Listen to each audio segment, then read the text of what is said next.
Assalamualaikum warahmatullahi wabarakatuh. Nama saya Muhammad Auza Syam dengan NIM akhir 273. Pada kesempatan kali ini saya akan menjelaskan terkait sampah plastik yang terdapat di Samudra Pasifik demi memenuhi nilai ujian akhir semester saya pada mata kuliah Hukum Lingkungan Internasional yang diampu oleh Ibu Davila. Selanjutnya kita akan bacakan materi tersebut. Sampah plastik di Samudra Pasifik, khususnya Great Pacific Garbage Patch atau GPGP, adalah sebuah tantangan serius bagi lingkungan global. GPGP merupakan kumpulan besar sampah laut yang tersebar di antara Hawaii dan California, mencakup area seluas sekitar 1,6 juta kilometer persegi. Penyebab utama masalah ini adalah penggunaan besar-besaran plastik sekali pakai dan kurangnya infrastruktur pengelolaan sampah yang memadai di banyak negara. Plastik-plastik ini dari botol hingga kantong belanja berakhir di lautan melalui sungai-sungai besar atau langsung dari aktivitas pelayaran. Dampaknya sangat merusak ekosistem laut dengan hewan-hewan seperti penyu, burung laut, burung laut dan ikan seringkali terperangkap atau menelan potongan plastik.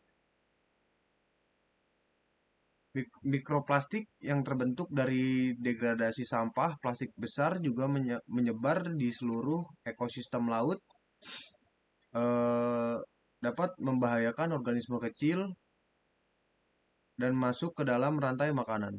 Upaya mitigasi termasuk inisiatif pembersihan laut dan pengurangan penggunaan plastik sekali pakai melalui regulasi dan edukasi publik, tetapi tantangan tantangan tetap besar mengingat skala masalah dan pengaruh globalnya.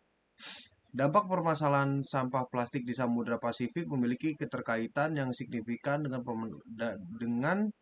pemenuhan hak asasi manusia, terutama dalam konteks hak atas lingkungan yang sehat dan hak untuk hidup yang layak. Pertama-tama, hak atas lingkungan yang bersih dan sehat adalah hak asasi manusia yang diakui secara internasional. Sampah plastik yang membanjiri Samudra Pasifik mengancam ekosistem laut yang menjadi sumber kehidupan bagi jutaan orang, terutama di komunitas pesisir yang bergantung pada hasil laut untuk kehidupan dan mata pencarian mereka.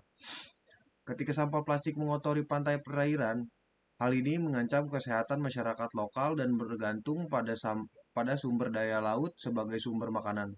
Konsumsi ikan yang terkontaminasi oleh plastik dapat mengakibatkan dampak kesehatan yang serius bagi penduduk setempat, termasuk masalah kesehatan jangka panjang seperti keracunan dan penyakit yang terkait dengan bahan kimia yang terdapat dalam plastik. Selain itu, hak untuk hidup yang layak juga tercantum oleh masalah sampah plastik di Samudra Pasifik.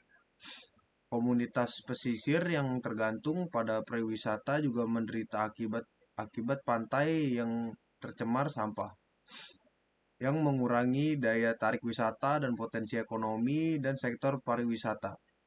Hal ini dapat menyebabkan kemiskinan dan ketidaksetaraan ekonomi di antara penduduk setempat, yang pada gilirannya mengancam hak-hak dasar mereka untuk hidup dengan martabat dan kebebasan.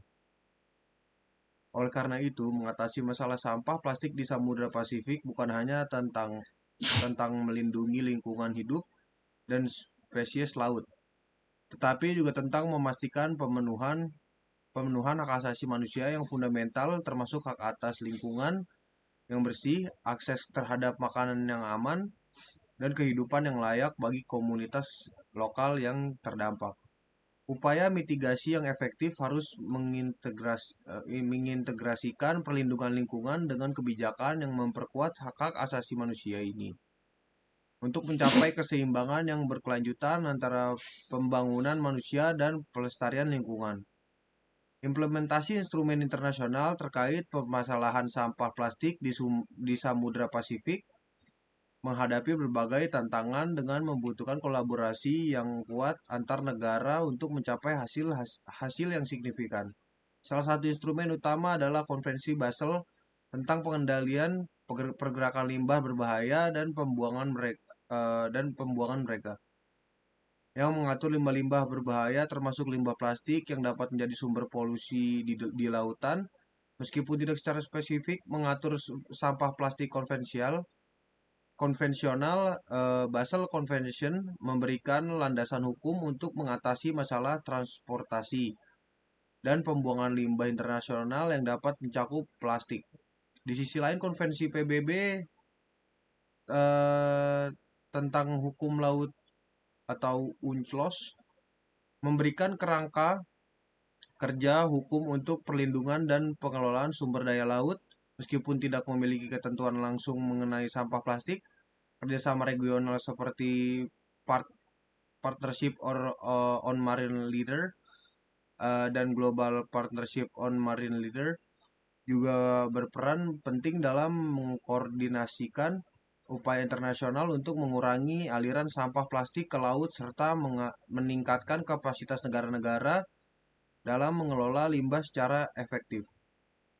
Tantangan utama dalam implementasi instrumen internasional ini termasuk kepatuhan yang tidak konsisten, kurangnya infrastruktur, pengelolaan limbah yang memadai di beberapa wilayah, dan kebutuhan akan pembiayaan dan teknologi yang lebih baik untuk mendukung upaya pembersihan dan pengurangan sampah plastik di Samudra Pasifik dan seluruh dunia.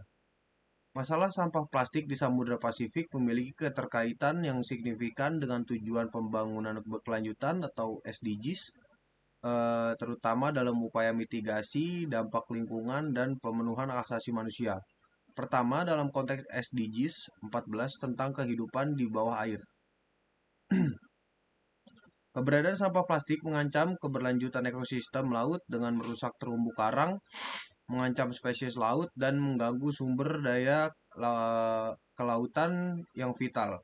Upaya mitigasi seperti pembersihan pantai, pengurangan penggunaan plastik sekali pakai, dan pengembangan teknologi daur ulang plastik menjadi kunci untuk memastikan keberlanjutan sumber daya laut yang penting bagi kehidupan bawah air yang sehat.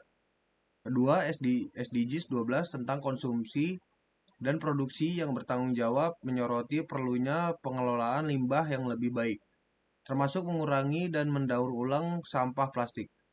Peningkatan kesadaran akan dampak negatif dari plastik sekali pakai pada lingkungan dan kesehatan manusia adalah langkah penting untuk mencapai target-target SDGs ini. Pengurangan konsumsi plastik sekali pakai juga mendukung hak asasi manusia terhadap lingkungan yang bersih dan aman, serta ketersediaan sumber daya alam yang berkelanjutan bagi generasi mendatang. SDGs 3 tentang kesehatan dan kesejahteraan juga relevan dalam konteks ini, karena mikroplastik yang terkandung dalam organisme laut dapat mencemari rantai makanan dan berpotensi membahayakan kesehatan manusia. Pemantauan dan pengelolaan risiko kesehatan terkait dengan plastik adalah bagian integral dari upaya mitigasi untuk memastikan kesehatan masyarakat yang optimal. Dalam kaitannya dengan SDGs 6 tentang air bersih dan sanitasi, upaya untuk mengurangi sampah plastik di Samudra Pasifik juga mencakup perlindungan sumber daya air yang bersih. Sampah plastik yang mencemari perairan dapat mengancam mengancam keberlanjutan ekosistem air tawar dan mempengaruhi akses masyarakat terhadap air bersih yang aman untuk dikonsumsi. Secara keseluruhan, mitigasi terhadap sampah plastik di Samudra Pasifik bukan hanya tentang menjaga keberlanjutan lingkungan dan sumber daya alam, tapi juga tentang melindungi hak asasi manusia terhadap lingkungan yang bersih, kesehatan yang optimal, dan akses yang adil terhadap sumber daya alam. Yang penting implementasi strategi internasional yang koheren, dukungan dari semua pemangku kepentingan, dan komitmen global yang kuat akan menjadi kunci keberhasilan dalam mengatasi permasalahan ini secara efektif dan berkelanjutan. Sekian dari saya, Muhammad Tauza Syam, mundur diri. Sekian, terima kasih.